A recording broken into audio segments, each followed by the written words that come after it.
Okay, let's get started. Good morning, good afternoon, good evening, depending on where you are joining us from today. My name is Octavie Sakut, and I am your CA Community Manager. Thank you so much for taking time out of your day and joining us today. We are joined by Charles Kellner, who is your CA Performance Management Product Manager.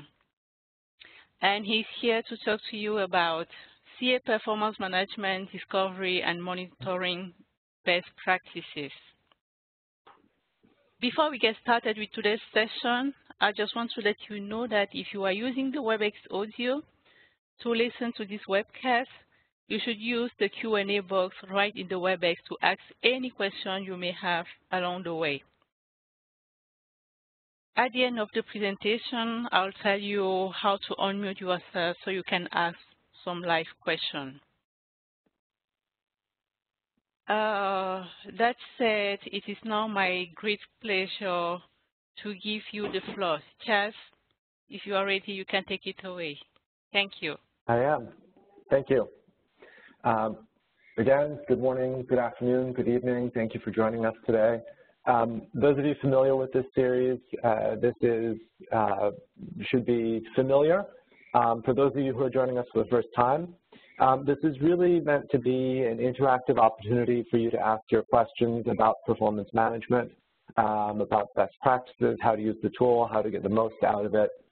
But as with the previous sessions, we do have a theme, which it gives me a focus on something to share with you as we go through. But please, as we go, ask your questions, and we'll try to get to them all. I can't promise that I have all of the answers right now, but if we don't have an answer to a question that comes up during the session, we'll post it to the community page where we post the replay after our session.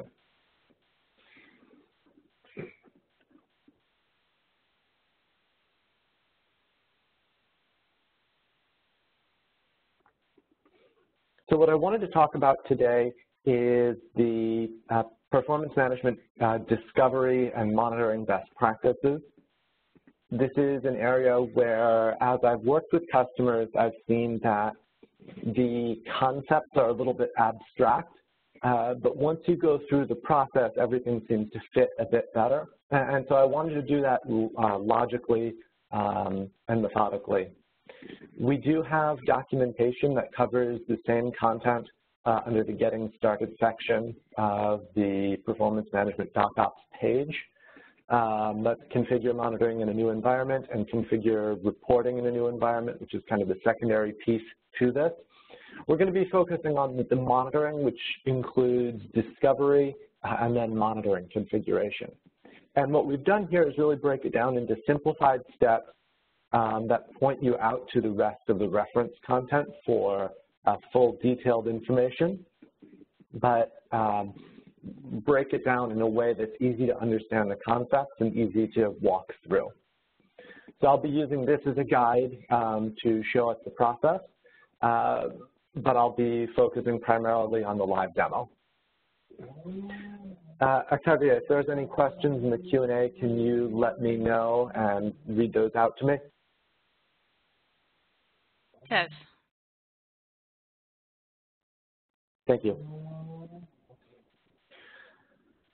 So the first step, of course, is to get the system configured and up and running. That should be, if not straightforward, that's not what we're covering in today's session. If there is interest in a basic installation session, do please let us know. That's on our list of topics for consideration. But what we're going to focus on today is the discovery piece, as I've said. Now, our walkthrough of this, there are two methods for discovery. There's the simplified method, which builds out some of the logical pieces behind the scenes for you.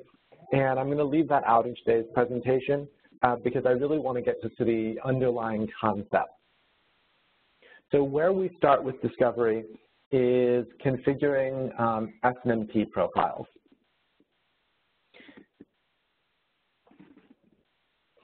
So Snmp profiles let us provide the access rights for the Snmp access information for the devices that you want to monitor.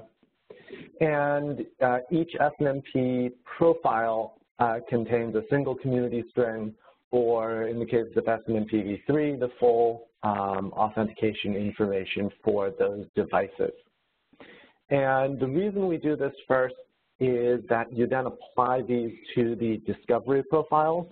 So when you target a set of devices or a subnet, the access information for those devices is already defined. And they'll be able to respond to the Snmp request. Performance management goes through the Snmp profiles logically. So when you define which ones are associated with a particular discovery, it will only go through those, and it will stop once the device responds to one of the profiles, and use that profile to manage that device going forward. Where this does run into some complication is that if a device stops responding to polls, after 2 failed polls, it will, performance management will start trying other Snmp profiles to see if the credentials have changed. And that's really useful if you want to push a management change out to your devices and keep the discovery or keep the monitoring going without hiccup, because the performance management will dynamically change which profile it's monitoring. We'll go through creating a new profile. It's a fairly straightforward dialog where you can have a profile name, pick your Snmp version. So versions 1 and 2 are treated the same. And if you go out to version 3, you have additional information with the increased level of security.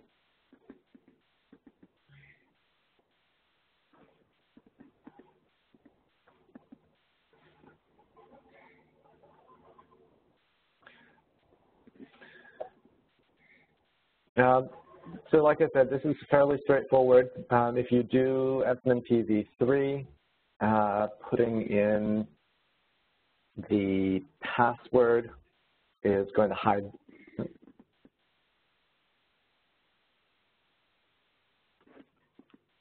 is not going to hide the password as you're entering it, but it will hide the password after you've created the profile to most users. So that's all documented as part of our user access permissions. Any questions about the Snmp profile management piece?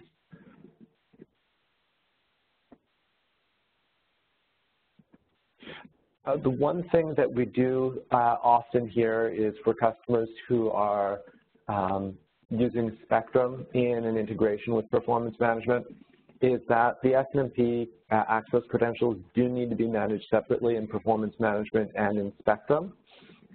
That is a relic of the different discovery architecture between performance management and Spectrum, where Spectrum stores everything at the device level, and in performance management, the access profiles are more generalized.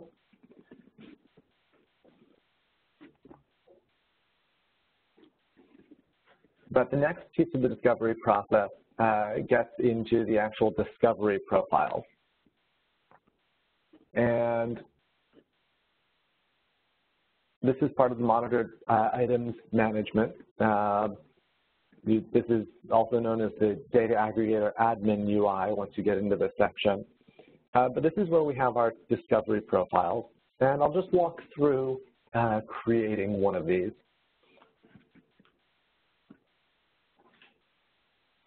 So each discovery profile is associated with one IP domain. IP domains let you handle overlapping IPs if you're monitoring different IP spaces. And typically each one is associated with a single data collector. And then sorted into the separate domains within your system. Within the discovery profile, there's a couple of options for defining which what you want to discover. You can do it by a list of specific IPs, by an IP range, or by a list of host names. And you can also do this by importing a file. So if you have a CMDB, you can export a list of the devices and import it into performance management and use that to drive your discovery. And there's another kind of catch with the Spectrum integration here, where the Spectrum integration will push devices to performance management and discover those devices, but it won't leave them in a discovery profile. It creates a temporary discovery profile that picks up the device once, but doesn't continue to look for significant changes on that device in terms of the basic discovery. So even if you do have the Spectrum integration driving discovery, to pick up new changes to those devices, for example, if the IP was dropped and then picked up by a different item of a different type, you would want to identify that through a rediscovery. And you'll need to set up a discovery profile with a schedule for that. So it's a good practice to configure the discovery profiles even for devices that are already coming out of Spectrum. And what we recommend as a best practice for that is just to use the subnet that you're interested in looking at, because that subnet discovery is very fast. I had a customer recently concerned about the number of devices in the subnet, and he said, oh, well, that subnet's very large, it's going to take a long time to run. And so I worked on it live with him, and it took less than 2 minutes to go through rediscovery of the entire subnet. So this is set up to run in parallel, so the data collector is multi-threaded in the discovery and monitoring process, which lets us go through even very large subnets at high speed.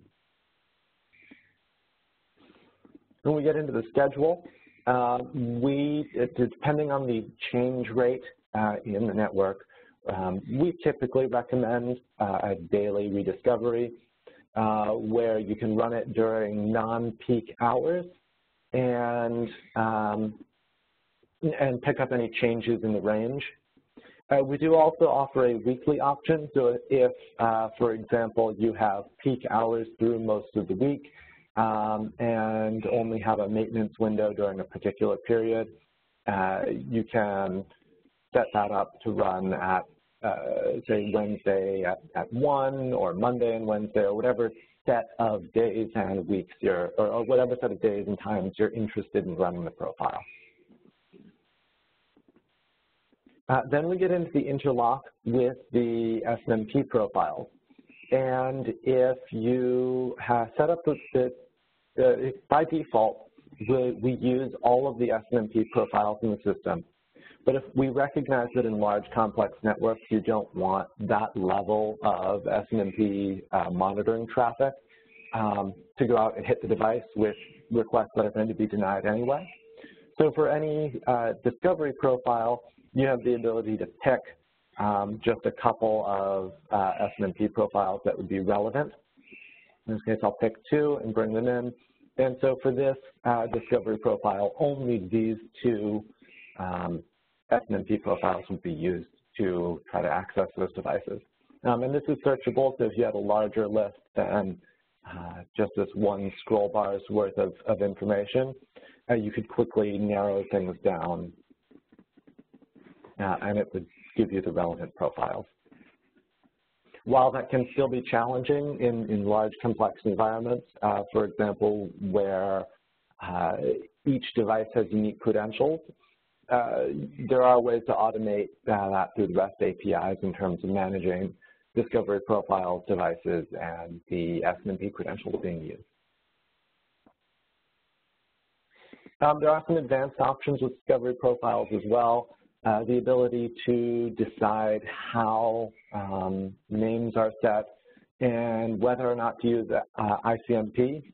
So part of the speed with the discovery process is that the data collector will send out a ping sweep to hit all of the devices to see if there is anything out there.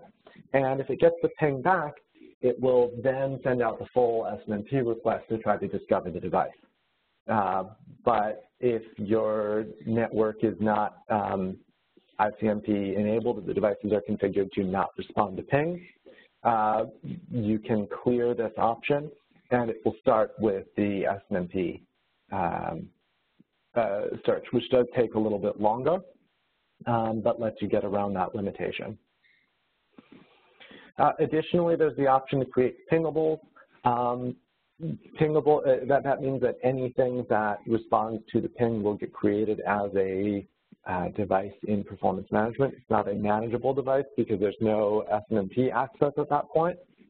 But if you're worried about the Snmp access to a particular subnet, you can create pingables to identify where you're getting access issues with the devices in the discovery.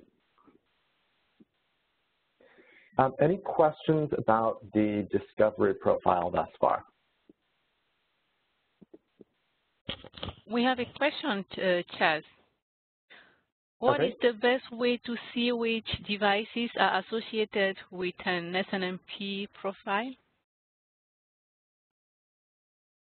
Sure. So if you go to the monitor device inventory in this admin UI, and you find a device,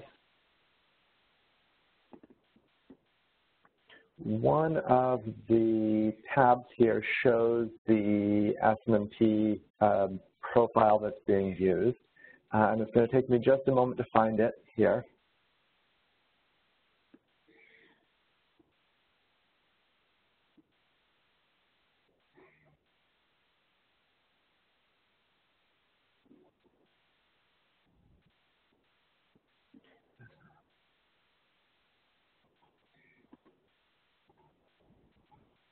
Chaz, I can't hear you again. Okay. Can you hear me now? Yeah. It's details and then Snmp profile. Okay. Yes. Thank you, whoever added that in the chat. Yeah, so if you select the Snmp profile, it will show you the associated Snmp profiles.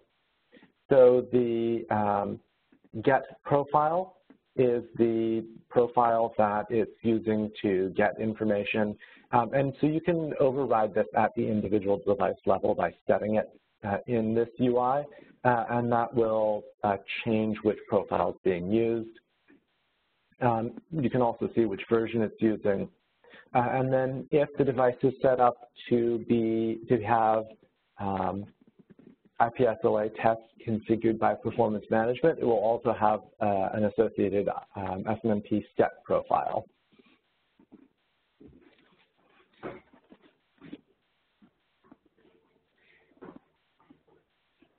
I'm going to go back to the discovery profiles for now. Are there any other questions?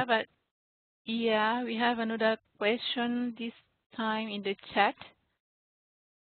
Okay. Pingables are devices that respond to ping, but not to Snmp? Yes, that's correct.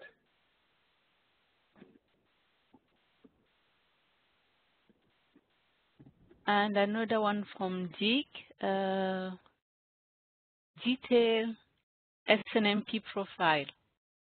He was just pointing out, Snmp profile. He was helping me point out where the Snmp information was in the device details. And because my eyes slipped over this checkbox that showed what we wanted to see. That's all right. Thank you. Okay.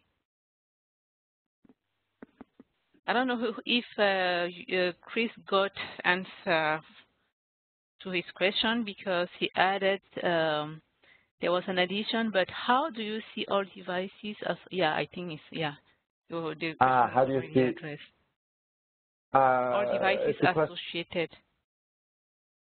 So to see devices associated with a particular Snmp profile, I don't believe there's an easy way into the system to see which devices are associated with a particular Snmp profile. You can go device to Snmp profile, but there's no mapping of Snmp profile to a list of devices.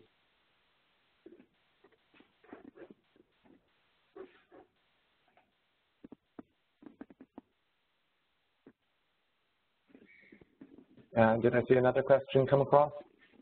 No. Okay.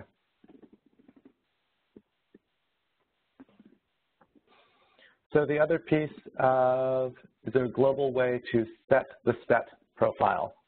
Yes, there is. Just like the standard Snmp profiles, you can create set profiles.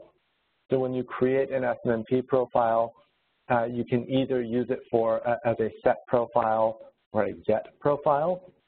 And the set profiles are only used for configuring IPSLA tests.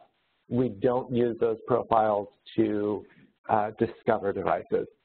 So if you have the same credentials for both a set and a get profile, you would need to create it twice, once as a set profile and once as a get profile in the Snmp profiles section.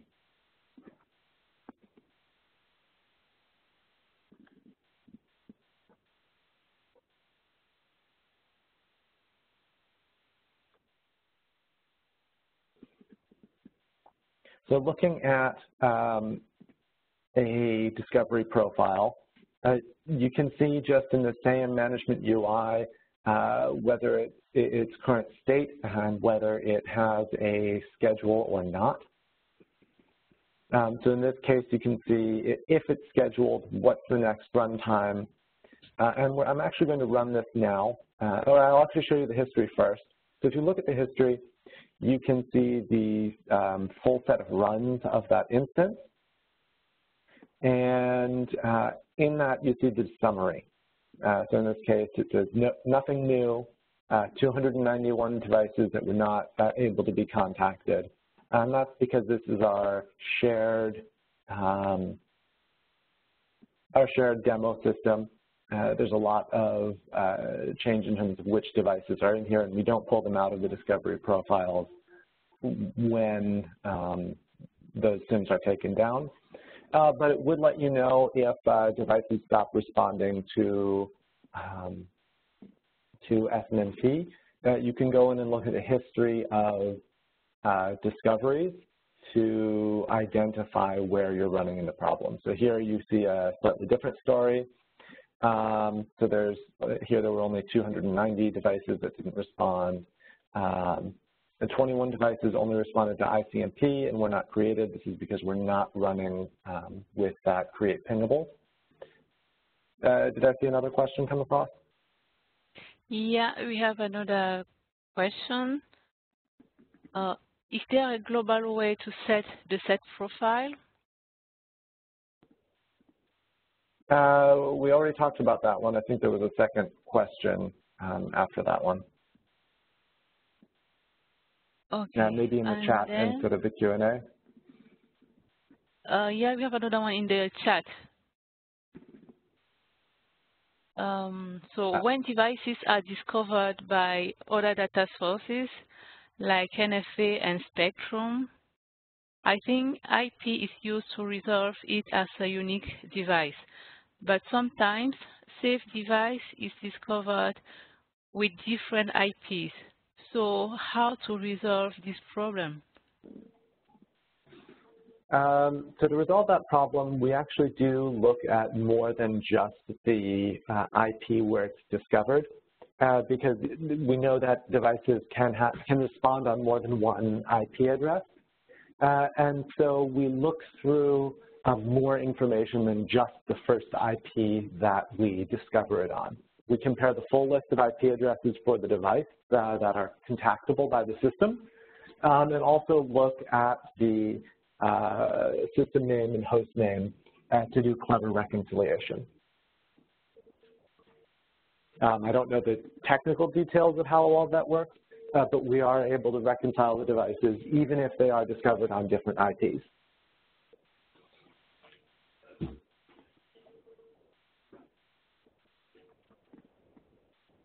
And then another one. Yeah. Go ahead. No, we have another question. Go ahead with the question. Okay. Does the discovery history really show all historic runs with version 3.6? In earlier versions, it just shows a limited number of historic instances. But it's still limited. As you can see here, the history only goes back to August 31st. So I think that's the last 10 runs of the discovery profile, and that hasn't changed with 3.6.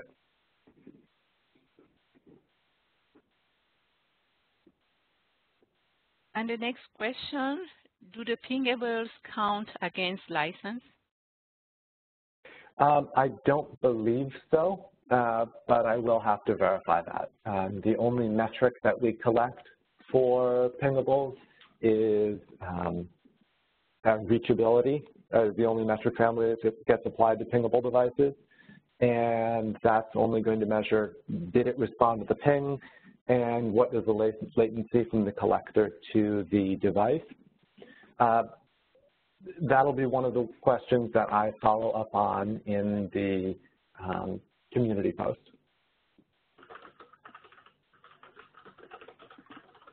The next question is from Stefan. What is the change state? What is the change state? I'm not sure. Not sure where we're looking.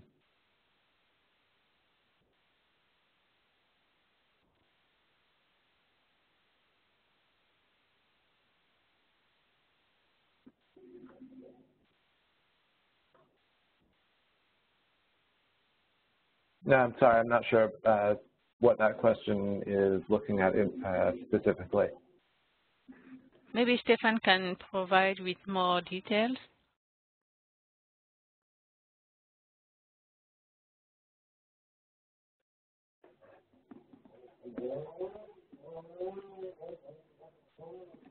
Well, while he's doing that, let me just show you what it looks like to run the profile. Now, this is the one, like I said, we run every day. And this will just change the state to running so that you would see if something were to get stuck. It actually shows the status here. They do eventually time out, and then you can see the percentage. This percentage doesn't update live. This page refreshes on a schedule, so you shouldn't expect to see it go up incrementally. But I will reload the page. Chad, we have more details from Stefan. Okay. So regarding the state, it has new, deleted, change, and unchanged as state. Yes. So the change state means that something on the device, and I don't think we'll have anything here, was changed. So we don't have any changed devices here. But what that means is that the primary IP address did respond, but it looks like the item is different. So if there is a device that has been replaced, but is still operating on the same IP, it will show up in the list as a changed device. And this is primarily interesting for rediscovery if you're swapping out hardware in your network, but keeping some of the same host name or IP information. You may want to keep continuity in the device to show that this thing has been replaced. This is particularly useful if you're showing a customer something important about their environment and replace the device instead of bringing it in as a new device.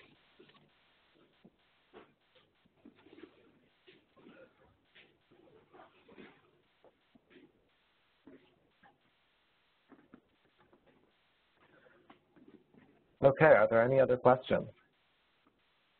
Not so far.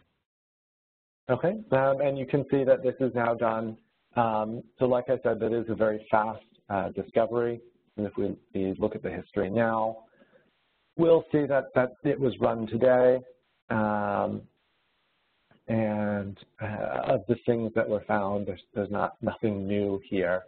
There are still a lot of inaccessible devices. but if we wanted to see the unchanged devices, just apply the filters a little bit differently. Remove pingables.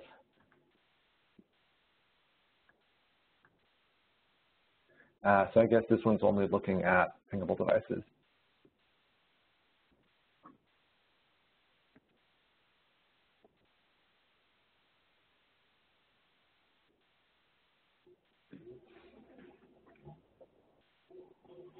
Moving on from, do we have any final questions about discovery profiles?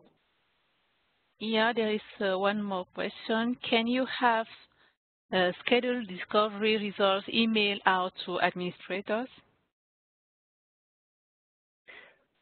No, we don't have an email option on the discovery. So if you look at the schedule here, there's nothing that we can do to send out a notification on this. Although that's another one, we might have an event in the system for discovery, and if we have an event, it would be, you could create a notification for it. So let me look that up just to verify. I don't want to do it live on the line here. But if there's an event in the system created for discovery, you can set up a notification on the discovery event instead of directly from the discovery profile. So I'll verify that if that does exist and post it in the community page along with information about how to get to that.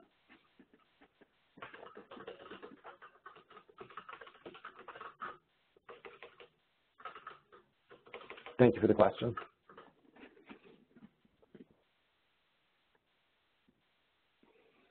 Moving on to monitoring configuration. The important piece with monitoring configuration is the monitoring profile. Sorry, Chaz. Yep. There is one more question regarding discovery. Okay. Possible to see first and last discovered time and last modified time for each device via REST API? I'm not sure. I'll find that out and post it to the community.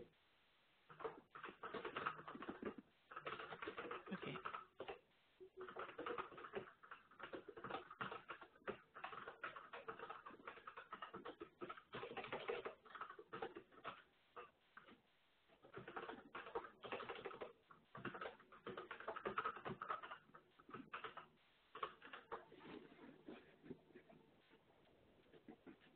If it's, yeah, so that's one that I'll just have to verify.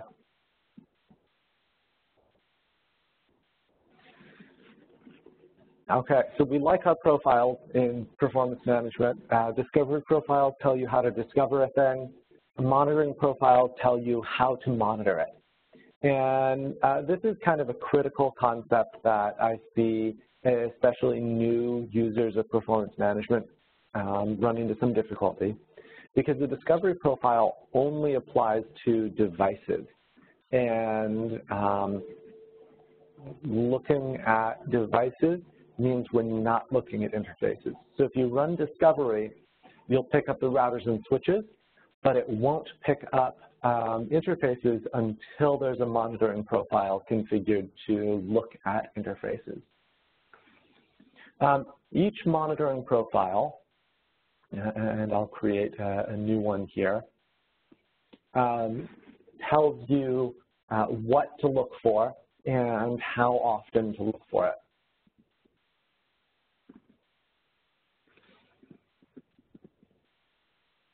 So you can pick the how often, and we have a couple of different options, but we default to 5 minutes, and a lot of pieces of the system are based on 5-minute polling. We do also see some users look at 15-minute polling, especially for metrics that aren't likely to change often or where they don't need the fine granularity of data. And then for critical devices, we do look at them with 1-minute polling and thresholding. There is an additional storage load on the database in terms of how much database space is used with that 1-minute polling. And so if there are metrics where you're interested in 1-minute polling, we do recommend creating a very limited monitoring profile that only has the exact metrics that you need with 1-minute polling, and that's just a way to use the filtering capabilities to scope down what you're storing and analyzing over long periods of time so that you're not pushing up your system resource requirements. Change detection is an important aspect of the performance management model, because what that says is we've discovered the device, but we know things on a device can change. In eHealth, when you discovered a device, you said, yep, I want these components, and that's it. And in performance management, we know that the network is more dynamic today than it was 20 years ago. So we have this idea of change detection, where if the admin status of an interface changes, the interface metric family will sweep through the device and say, oh, okay, the admin status is now down. I'm no longer interested in monitoring this interface. I'm going to filter that out of the system and stop sending requests to get metrics for that interface. And you have some options for configuring what those filters are that are looking for changes. But that's one of the key aspects of the system. So this is where we have our metric families. Metric families are just a collection of metrics relevant to a particular technology type. And I'm going to pull in interface because that is one that most of us are familiar with. So the interface metric family here, I'll bring into this profile and save it. So we now have the monitoring profile added to the system. And in the past, this was often where this configuration stopped in terms of saying what to monitor. I want to monitor interface. But there is a new piece that we added. This is several years ago at this point, but a very critical piece of monitoring configuration, which is to edit the collected metrics. Now, as you see here, there's a lot of metrics in the interface metric family. And again, this gets into the storage requirements. And there's a lot of metrics here that many people probably never look at. The one that our engineering VP always brings up is giants and runs. So there may be cases where the packets dropped giants metric is relevant, but we don't know many customers who are really deeply looking at this. And this is kind of a relic of the way that we've created metric families, which is to say, we don't want to tell you what you can or can't monitor. We want to give you all the options. But now we're saying, we know that you don't want to monitor everything, so we're going to let you decide which things you do monitor and store. So what I recommend doing as you configure monitoring is to remove all of the metrics and then pick the ones that you need. For example, we know that if you look at metrics, usually the total is not important. You want the in and the out separately. You want, again, combined speed, far less meaningful than the speed in and speed out separately. And so you can pull in the metrics that you need and leave out everything else. So I won't pull these in, but of the, I think it's 76 metrics that exist in the interface metric family, we find that most customers really only care about 15 to 25 of them. And what those are does differ a little bit based on your use case. But work with the network team or work to look at what your customer reports are expecting to monitor the metrics you need, and don't collect and don't store the metrics that you don't need. So this is a really critical feature of the monitoring profile. The next piece on the monitoring profile is the idea of collections. And collections are a special group. Go ahead. Yeah, we have a question, Chaz. Okay. Can you selectively pick and choose what interfaces elements TC collects data for, like eHealth discovery? Not at the discovery level, but in 3.6 we did add the capability to disable polling for specific interfaces. So if we go to the interface inventory, you can see here that there's a new option to update polling. So if I pick a couple of interfaces, I can see over here that polling is enabled for these interfaces. And I could change the polling enabled or polling disabled for these interfaces. And so that would turn polling off for specific interfaces. Now, we know that if you have an environment where you really only care about one or two interfaces on a particular device, you don't want to create all of the interfaces and start monitoring and then turn them off, because then you're starting to build up metrics in the database that you just don't need.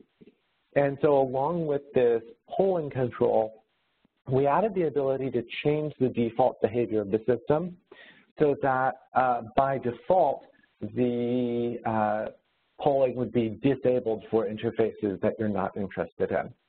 And then you can use either the REST interface or in the UI here to enable them. Now, the nice thing is that this is showing all of the interfaces in the system, but we know that, well, that's a lot of interfaces in larger systems. So let's look at this Boston device. If I go to the device, I'll actually navigate to it through the device. So if we go to this device here,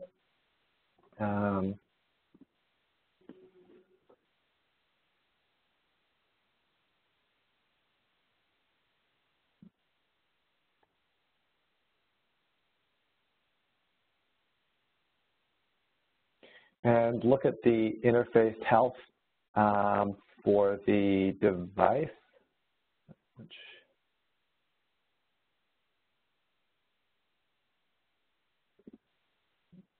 okay, so this device doesn't have the view I was hoping set up, so let me add it. Actually, I'll just put it on the top level here.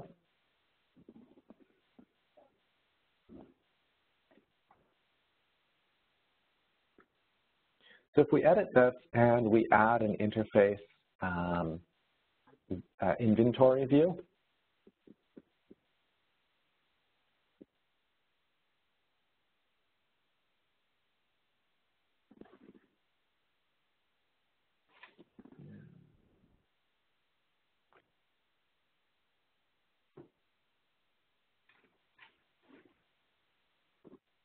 now, actually, there's going to be an easier way to do this. I'm going to go back to that interface inventory, and I'm going to scope down the context. So if we change this, we can look at a narrower range, or even look at an individual device. So we'll look at, say, just the things that are in this group.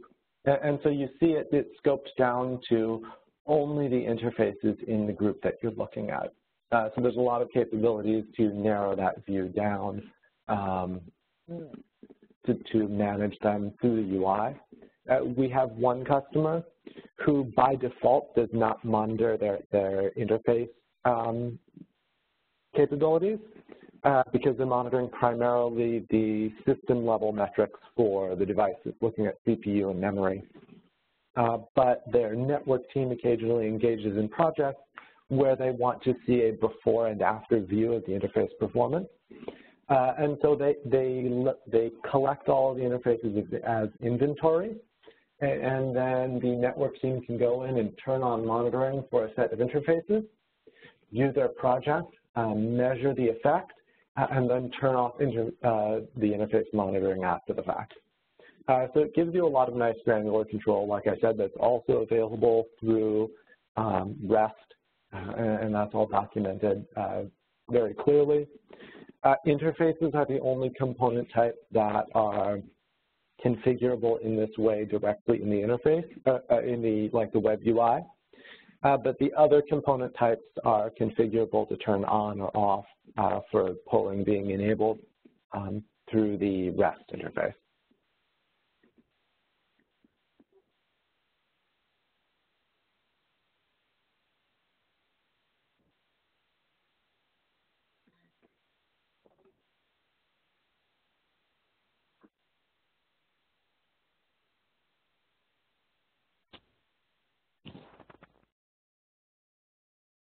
Are there any other questions before we continue?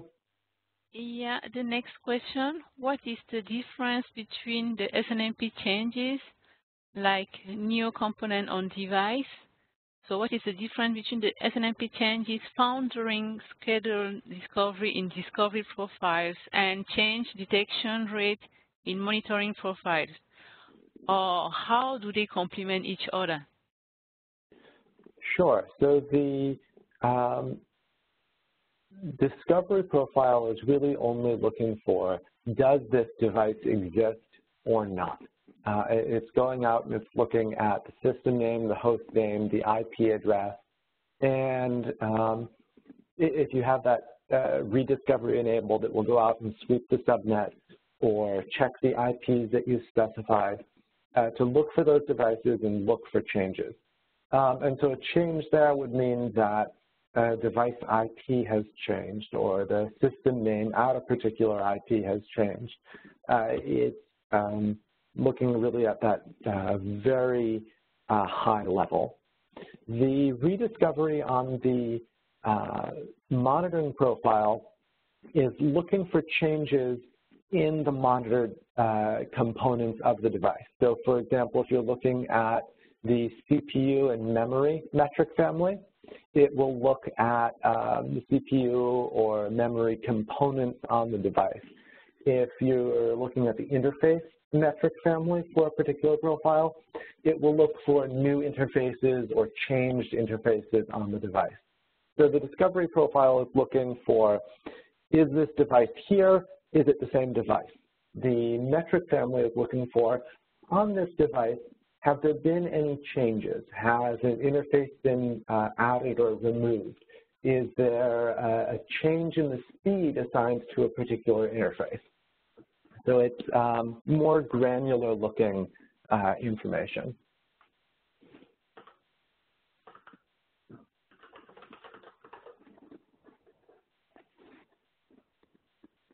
Now, I've come over to the group admin UI because I did want to show you collections. Collections are a special kind of group in performance management. And collections are what we use to drive monitoring. So I said that a monitoring profile tells you how often to look for something and just to collect metrics and where, what metrics to collect. The collection tells you where to collect it from. So we do include a number of collections out of the box, such as all switches, all routers, all servers. But we recognize that in a lot of environments, the monitoring configuration is more complex than that. You want to be able to scope things to say, let's look at F5 devices, or let's look at Cisco 6509. I don't want to be looking for metrics that I don't expect from that device in that area. I don't want it to try against different vendor certs and monitoring profiles. I just want to look at this narrow slice of things that are relevant for this set of devices. And so this gives you all of the group configuration options that you would have. So here, if we look at Juniper routers, we can see that there are some rules. This one doesn't have any rules defined. But if it did have rule things in here, you can define all of the same kinds of rules that you would define for reporting groups to these collections to look for specific types of devices to use to apply to the monitoring profiles. And then when you look at your monitoring profiles, we'll look at this environmental one, for example. We see that this monitoring profile is applied to this collection. In this case, it's the out-of-the-box all routers collection. But if we go down and we look at the network interface monitoring profile, we see that it's actually not collecting anything. So we've actually done it on the out-of-the-box one, where it's looking at all routers, all switches, and the Smc collection for servers. So this tells you where to collect those metrics that you've defined as part of picking your metric families and assigning collected metrics. We do also put a lock on all of the out-of-the-box monitoring profiles, and we do that because we want there to be a common baseline across systems and a template that you can use to create your own monitoring profiles. So if you look at a particular profile and say, oh, network interface, that's collecting all metrics, I don't want to collect all metrics, but I do want to use this component filter, you have the capability to copy the monitoring profile and then define your own options for that profile. So one of the very first things a lot of our services engineers will do if they're helping you set up your own system is to remove all of the collections from the out-of-the-box monitoring profiles and add them to custom monitoring profiles. Now, that's a lot more important for interface, where you really do want to scope down the metrics that are collected. But for other monitoring profiles like the let me find a good example here, like the DA metrics, where we're doing our own internal monitoring, or the physical server metrics. These metric families aren't as big. So, for example, if you look at the CPU metric family, there isn't the same profusion of metrics that there are for interface.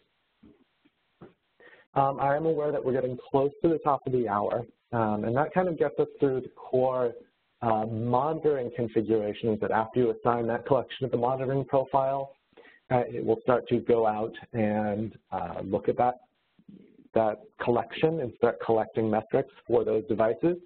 Are there any questions before we wrap up for the day? No, I can't see any more questions for now. I saw one that came through on the chat. It was, where can I find the System Edge server monitoring profile, or was it the collection or the monitoring profile? If you want to look at the collection, there's two ways to do it. If you're looking from a monitoring profile perspective, you start with the monitoring profile, go to the collection tab, and then you can see what the collections are that are associated with that monitoring profile. Or if you choose to manage collections, you see the full list of out-of-the-box and custom collections that are in the system. From a groups perspective, if we go to the group settings,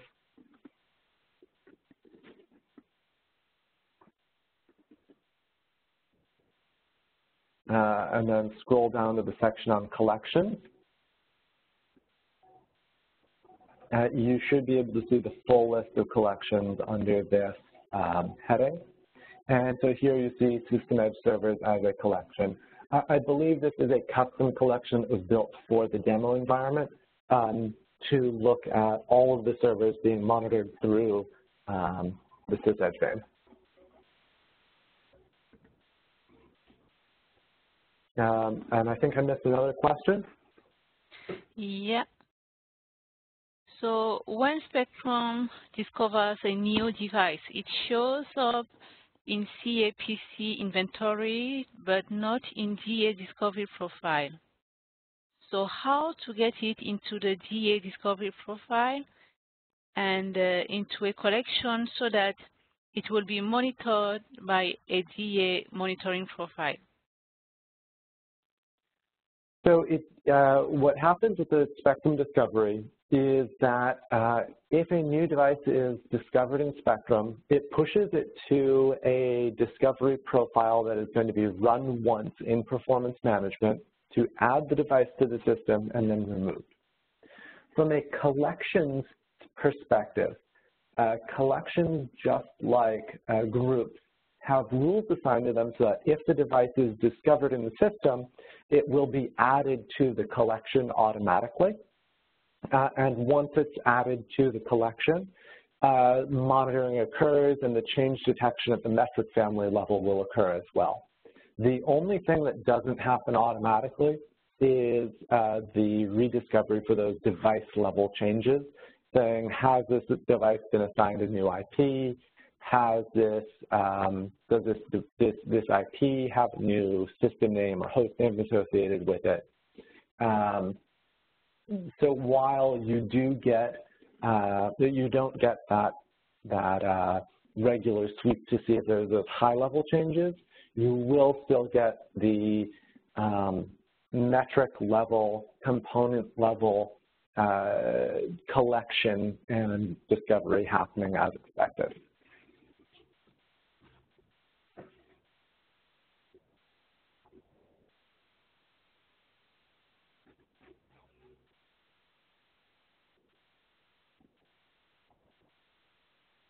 We have 2 minutes left.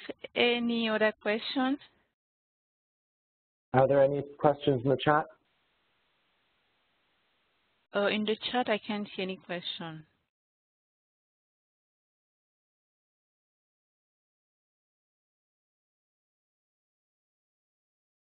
Okay, another question, how to assign devices to data collectors so that it is load balanced? So if you're looking at if you have multiple IP domains, you're really only able to use whatever collectors are assigned to that IP domain. But assuming that you're looking across the whole network, when you drill into the data collectors, you can see the number of manageable devices assigned to each. And there's the option to rebalance. So if you pick the data collectors that are relevant to you, you can rebalance and it will reassign the devices across those collectors to use the capacity more evenly. There's another question that says, since it's a multi-tenant environment in theory, why can we only have one Spectrum server as a data source? This is actually something that we're looking at today in how do we apply multi-tenancy to Spectrum. We know that the real limitation is not that you want to have lots of Spectrum servers, but that you want to have to be able to monitor multiple tenants. And so rather than changing the architecture in the direction of requiring multiple Spectrums to sync up with the performance, to sync up with a single performance center instance, we're looking at how can we extend the multi-tenant model of performance management into Spectrum. This isn't something that we're really ready to delve into in depth yet. But I'd say watch our upcoming roadmap calls where we'll discuss more about how we're trying to get the NetOps suite ready for fast launch and how that can help you in those kinds of multi-tenancy use cases. Thank you so much, Chad. I think it's time to wrap up. Okay. Thank you to all our attendees today. Yeah, go ahead, Chad. I was going to say the final word that I do highly recommend you go check out our roadmap program. It's ca.com/roadmaps. And if you look at the NetOps roadmap under that section, or network operations and analytics, about once a month give a presentation on where we are and where we're going with performance management, Spectrum, and the other tools that we use to monitor the network. Okay. Thank you, Chaz. Of course, the discussion can continue over the community, so feel free to post any question you may have regarding this session. So thank you so much for your attention. Thank you, Charles, for this great demo. And I wish you all a great day. Bye-bye.